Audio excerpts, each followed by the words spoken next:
What up, YouTubers? It is your guy, Kieran Akados. I got my buddy K Eads with me. What's up? And this week's episode of Mucking with Gamers. So, new Alliance quests. Still have Coulson going on. Still have Group going on. Lady Thor's wrapping up. So, we talked about this a couple of days ago while we were discussing new segments of this show. We're going to start off with the weekly bitch. So, the weekly bitch is where Kades or I or everybody in our alliance basically gives us a comment about who was the toughest fight and why. You said it was this lovely Vision right here. That's been the worst for me, for sure. And it's because of that power leak move where you can get hit with a regular punch and then you just start to bleed out your power for your special moves. Like, normally the Vision's really not hard for me because I have a really good 3-star Gamora that's maxed out. And her dupe level is at like 57 right now, so you get an assassination almost every time you do the level 2 special move, practically. Right. So normally tech characters really aren't a problem for me, and I've got my rank 4 level 40 Drax, but trying to save Drax for later on the board, I usually have been fighting him with Gamora, and if he gets that power drain on you and you lose that potential assassination, that really, really hurts against him. Yeah. A lot of people I know, I think I know what you're going to say for your weekly bitch. My weekly bitch, I was going to say Luke Cage, but Luke Cage really isn't that difficult. I mean, I didn't really have a problem with him. I haven't done the board 6. I've only gotten through the first 5 of the Kang level, but Luke Cage hasn't really been an issue. As long as you don't allow him to hit you with any of his level 1 or level 2 special moves, you pretty much can get through him fairly quick. He does have the beginning of the level where you can't hurt him for 20 seconds or whatever. Yeah, the indestructible. And then he pulls out some physical resistance here and there as well. But basically, as long as you make sure you dodge his special moves and you try to, like, a lot of times if he has his 1 or 2 special move powered up, I just will hit him once when he's blocking and then dodge and just hope that he's going to waste his special move. Well, okay, so here's the thing. A lot of times, if you do a hard hit and knock the champ down, when they get back up, they do their special move, whatever it is, whatever they have available, they're going to try to get that going. But the thing is that you have to be within a dash of them. Yeah. So what I've been trying to do, and it's worked out pretty well, is do a heavy hit, knock him down, let the indestructible counter start running, because that's really rough. The indestructible counter keeps you, like, if you don't pay attention, you're going to be in close proximity, and his physical attacks are monstrous. Yes. Like, he hits hard. So I've been able to do the knockdown, get the indestructible timer to start ticking down. The whole time he's down, getting back up, and then dashing, I am dashing away. So I get 2, maybe 3 dashes away from him while I hit him down and he's getting back up. And then as soon as he takes his step forward, I dash back in to give me just that last little bit of his timer. And then I dash forward and do a fast lunge attack. And I typically can throw him off balance. And I hit him a couple of times, do a combo, do a hard hit, knock him down. And then I'll try to wait for him to throw that special move and then dash back. Like, as soon as I see him going into it, I start dashing. That's very much the way that I fight Iron Fist as well. I stand there and let basically knock Iron Fist down, and then as long as he's not doing a special move, you can block it and then attack him. But if he's doing a special move, you do want to hit that double, triple dodge until he finishes the 3rd strike of his special move and then dash across the board. So the approach that I take against them when they're throwing their specials is the same. I don't want you to hit me while I'm blocking, because your special move is so powerful that it actually still does A fair amount pretty of damage. significant damage for being blocked, unless you get a perfect block on one of the 3 hits on Iron Fist. I'm lucky. I went and redid my proficiencies, so things are a lot better for me right now. I still have the last of willpower to get. There's one more carbonadium core I got to get, but I'm holding off on it. But the thing with Iron Fist and Hulkbuster is, with willpower, I let them hit me. You'll gain health back when they armor break you. Dude, the armor break for Iron Fist, yeah, when he hits you after your armor's broken, it gets bad. But if you can take 2, dash back and start healing, and then lunge forward and kind of catch him off guard and do a combo real quick, you can gain more than he took off of you. Oh yeah. If you have like an armor break 2 or an armor break 3, just let him hit you once with that first swing in his combo. If you can get away from him after that, I love letting him and Hulkbuster hit me, because my bar just starts to fill faster and faster. And no matter how hard they hit me, it's like, oh yeah, you took 300 points. Okay, well, I'm gonna gain 350. So I really like that. But my weekly bitch is, I'm gonna have to agree with you, it's gonna be the Vision. If you look at the board, it's him, and then everybody else between him and Luke Cage is kind of easier to beat. Then you get to Luke Cage, and he's 2,000 points or 1,000 points above everybody before him. And to be honest, I think Luke Cage is harder to beat than Kang. Like, Kang is cheese. If you can avoid his 3rd special, Kang is cheese. Yeah. Even if you hit that 3rd special, I'm rocking.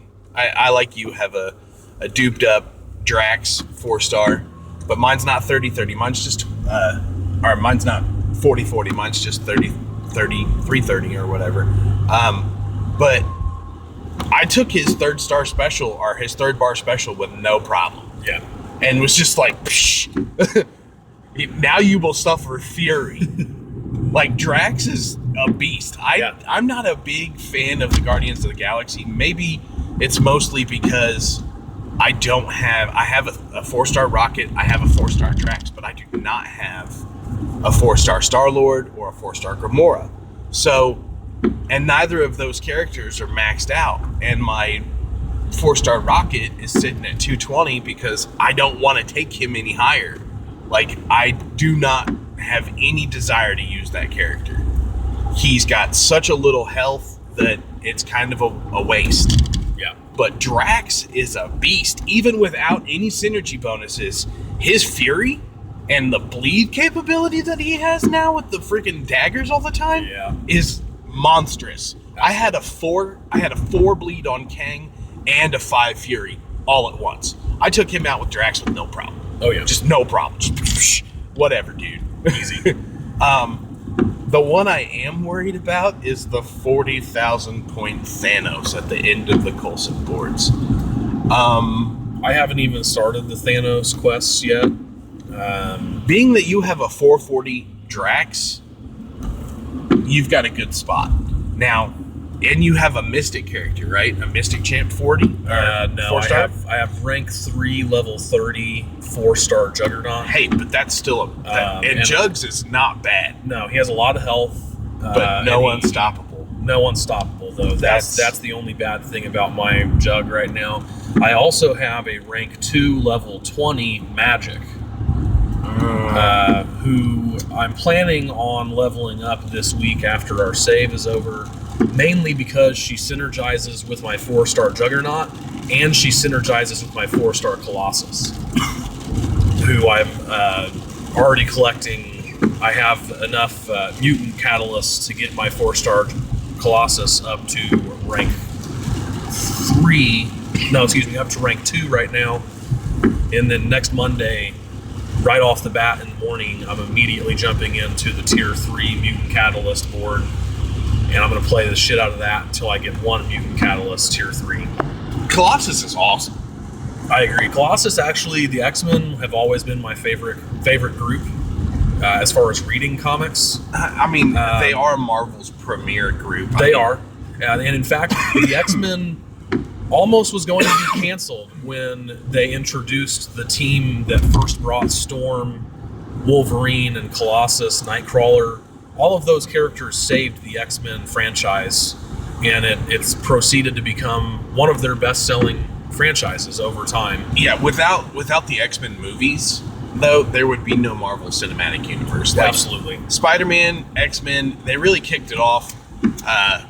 Sam Raimi's first 2 Spider-Man movies were amazing, like just really solid. Tobey Maguire, is he a great Spider-Man? I won't say yes, I won't say no. He was solid. He was good. He wasn't amazing. He didn't knock your socks off. I liked Andrew Garfield a little better. I did too, because he was an awkward teenager Spider-Man, but which I thought with his chemistry, and I can't think of her name right now because I'm bad with actors and actresses' names. Emma but Stone. His chemistry, yes, with Emma Stone, I thought they were great together. Who's my and you Hollywood kind of crush? You had those moments where you kind of felt like a flutter in your stomach, and you smirked at stuff they were saying to each other, and the way they were Their relationship in the second movie is really good. Like, the dynamic of those two made me like those two as a couple. Now, people can hate on the movie as much as they want, but their dynamic, their parts in those 2 movies were good. Their dynamic, the relationship of Peter and Gwen Stacy, was well done. Now, move on. We're going to get out of the weekly bitch. We've done that. We're going to leave the movies as well. The Symbiote Showdown Alliance Quest. Can I start off by saying, what the fuck? Day 2, and we're just rocking level 1. Day 2, I got my ass handed to me. Real quick, right off the bat, just boom! Lost a champ. We didn't even make it through the first boss, and I lost a champ. Like, how does that happen? Like, wow. And then, to find out, I was watching, I think it was Big T Gamer, earlier today. He posted a video. Level 4 has an Electro on it. As a boss? As a boss. That's just vulgar, because I'm sure he has like plus 100 or 200% attack and health, and then every time you hit his ass, he's going to be draining you. He literally, I think he said that he played a flawless match for less than half health. Oh no, he had like the level 2 health where they give you 1,500 points. He had one of those on a 440 champ after playing fucking Electro. That's not right. Like, I understand you want to make this challenging, Kabam, but there's a point in time where you have to realize that what you're doing is completely money-grubbing, greedy-ass tactics.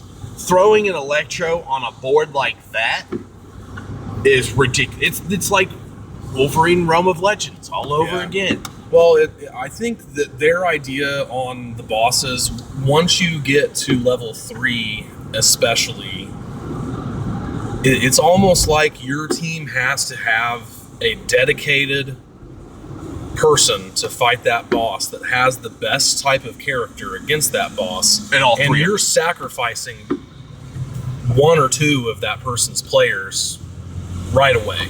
Yeah. You can come in and, for instance, Thor. You could come in with a 4-star Scarlet Witch and a 4-star Doctor Strange, which both have the ability to nullify powers. I don't know if they're able to nullify local nodes or not, because mine aren't good enough to take them into those alliance quests. But you're gonna die. Yes. They do nullify local nodes. That is the key against Thor, then, as an Alliance Quest boss. And I don't even know if Thor is an Alliance Quest boss anymore. I don't think so. He may not be on level 2 anymore, since the main boss is a cosmic character.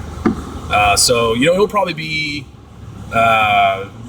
say like it'll be a Star-Lord or someone that's got pretty good special moves that can really destroy you if you don't play really well against that character. Yeah, I agree. We've only looked at the first board, and the first board, I mean, I think my group's already done. Like I said, I got wiped out quick.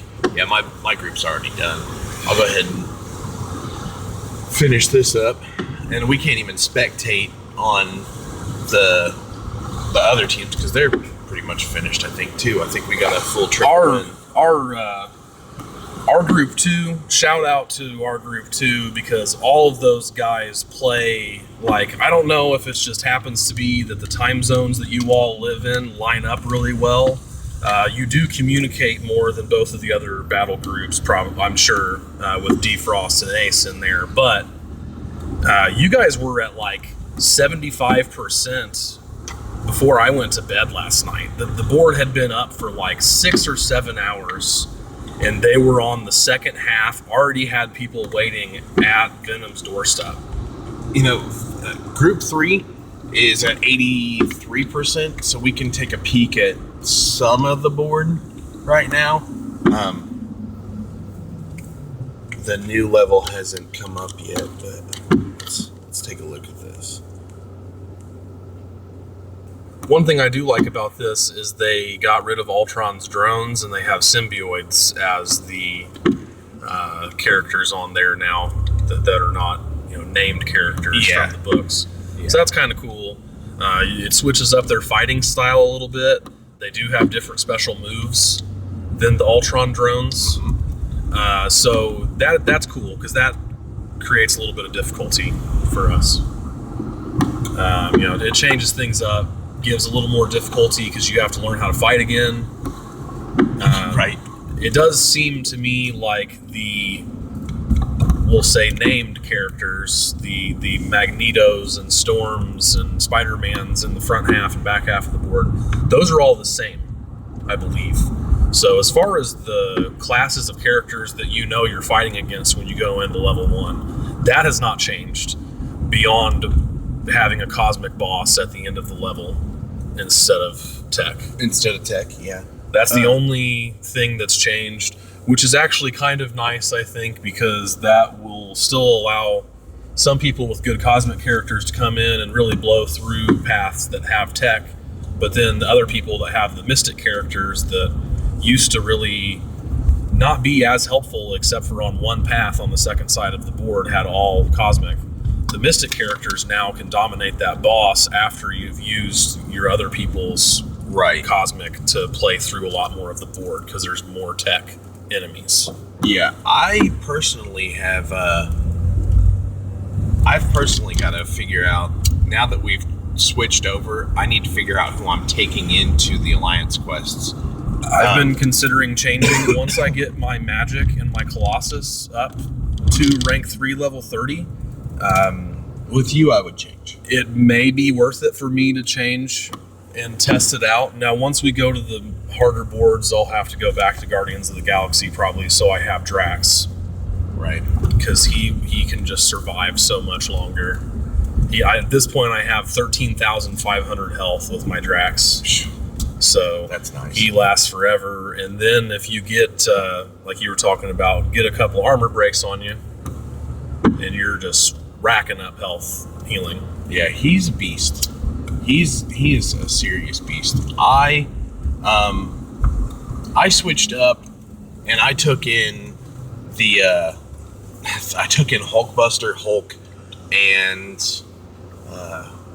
one other champ. I forget who. But Hulkbuster is so damn slow that it's beyond ridiculous. I hate the fact that he's so slow because he can fight the Hulk. He can toe-to-toe the Hulk. So why would they make him so incredibly slow? He's painfully slow. He's so slow that you can dodge all the way across the board and wait for your enemy to dash towards you, and you can dash second, which normally guarantees that you're taking that hit against with every character that you play with. But the Hulkbuster still, like half the time, gets hit by the other character first or exactly at the same time. because his arm, he just takes so long to bring his arm across for the hits. Like, it's slow motion with the Hulkbuster. It's painful. They need to retcon him a little bit. They need to fucking fix him just a scotch. Agreed. Because he's stupid slow. Stupid slow to the point where he's a waste of character. And he could be solid. He could be a great big guy. I think they're just trying to get the big guys to not be the big guys to play. Like Hulk was overpowered, like OP so bad. And he's kind of toned down. Wolverine got fixed. Deadpool got fixed. Doc Strange has gotten fixed. But Doc Strange's new moveset is awesome. I agree. Like, it's so much better than the original moveset. Like, he's faster, his hits hit harder, and he's a beast. Like, I like Doc Strange a whole bunch. I'm mad that I only have a single duped 3-star version. But yeah, I think we're going to go ahead and wrap this episode up. Thanks for watching. Like, subscribe, comment. You want to throw any shout-outs real quick to Alliance members? Big Cat, I'm going to give you a second one, buddy. Big Cat, shout out to you, man. You asked how you get in a video. There you go. Yep, shout out to Big Cat. Defrost, Ace, Turbo, Brute, BK Ho. Great work in the Alliance quest with the direction officers. Shout out to everybody else. Shirikar and Kenoth, you guys are right there at the top of the list. Right. One last thing. Don't forget, the Alliance giveaway is still going, so every point counts in Alliance quests only. So, top 3. First 2 are top 2 overall. The 3rd place goes to the top member. So, just remember that. Watch the video if you don't have all the details already. There's a lot of cool stuff, and I'm going to do another weekly crystal giveaway now. So, top overall non-officer member of the Alliance gets a premium hero crystal. So, all points count. So, that's weekly, and then we've got the end of the year giveaway going. Check back with us next week. We're going to have a lot more new content, hopefully. And, yeah. Like, subscribe, comment, and like. Peace.